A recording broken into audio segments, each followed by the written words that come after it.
We return to She-Hulk to a special issue since its legacy numbering is 175. However, of the series itself, it's issue 12. We start this issue with Jen in the park on her phone with Reed, trying to contact him over the guy who managed to take her down last issue. However, when she gets off the phone, we see that she's here to meet Jack of Hearts.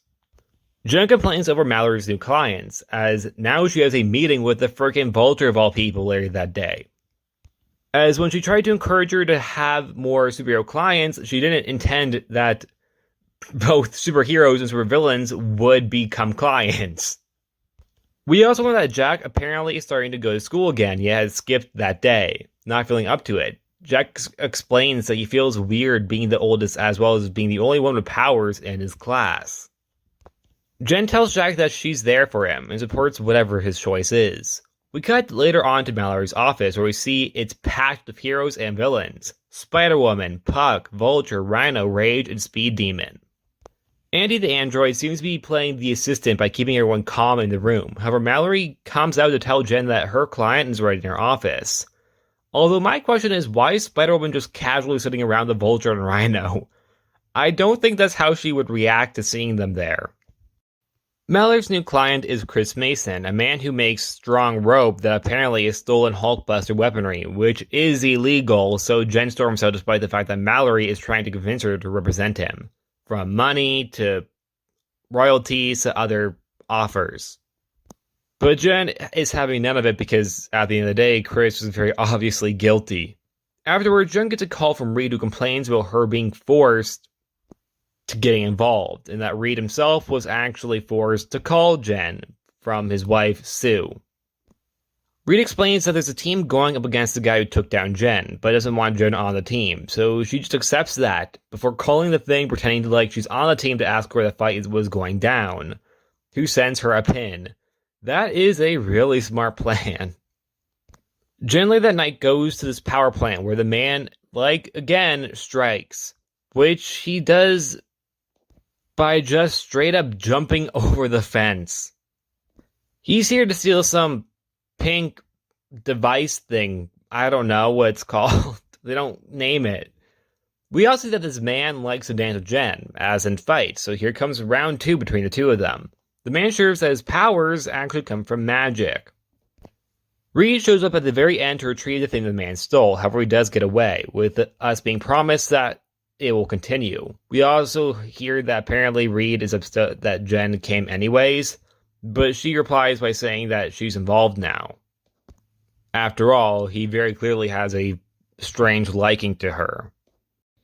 Now we get a news story that is in honor of the 175 legacy numbering. That starts with Jen being visited by the Wasp, who brings food, and then we learn that apparently it's a book club meeting that Jen is hosting. Hellcat shows up next with wine. Invisible Woman then shows up for kids because they're grounded and how to bring them with them to this club, because if they didn't, then their punishment really wouldn't make much sense.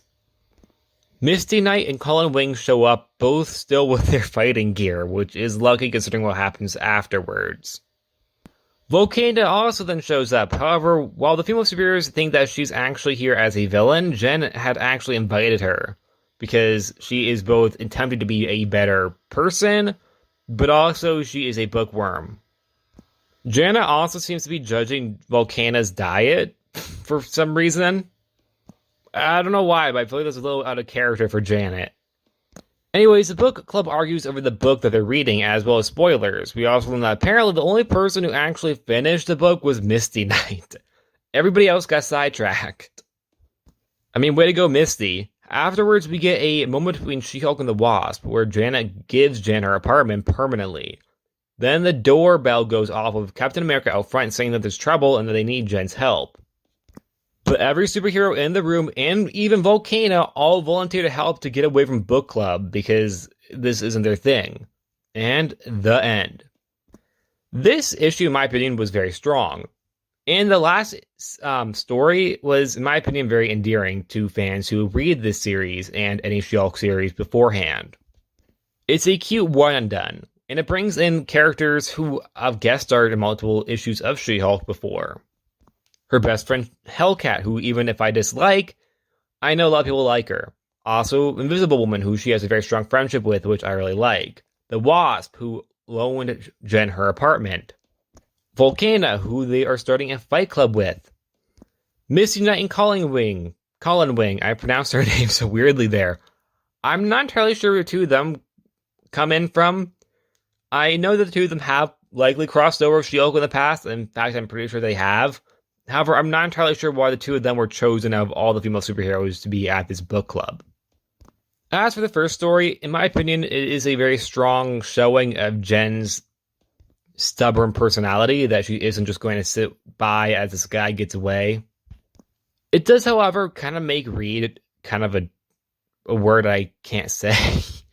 A word I can't say without getting in trouble, but he's a word, alright.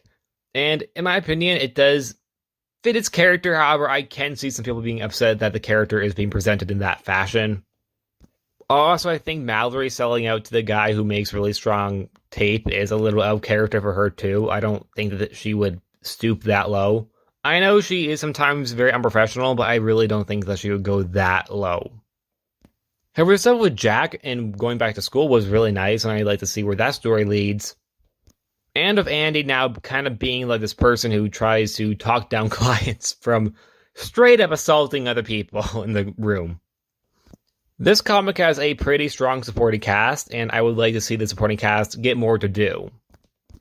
Anyways, that's it. Like always, please like, subscribe, and see you guys next time.